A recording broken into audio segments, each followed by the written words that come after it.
For 2 timer siden sikrede Herfølge sig en plads i SAS-ligaen i næste sæson. Det krævede bare et enkelt point for Herfølge i kampen mod AB, men de var sat op til mere. Emmanuel Arke startede Herfuglenes målfest med denne flotte scoring.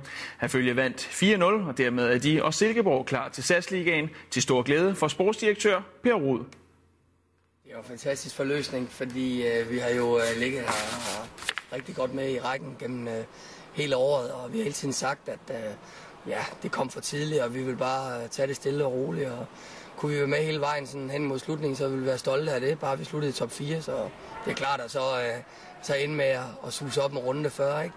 Det er selvfølgelig fantastisk. Hvorfor lykkedes det? Nej, men det lykkedes først og fremmest, fordi jeg synes, at den træningskultur og den vindermentalitet, som Auri han har bragt til klubben, den er fantastisk.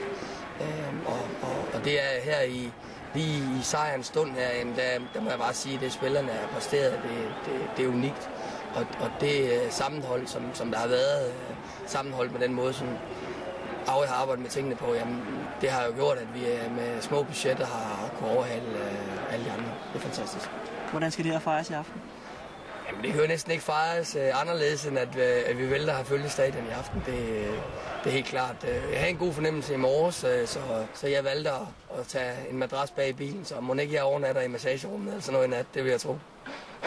Helt så positivt er de ikke hos AB, der altså missede muligheden for oprykning her til aften. Til gengæld kan de glæde sig over, at de har fået vores fodboldekspert Poul Hansen som ny assistenttræner i den kommende sæson. Læs mere om det på tv2sport.dk.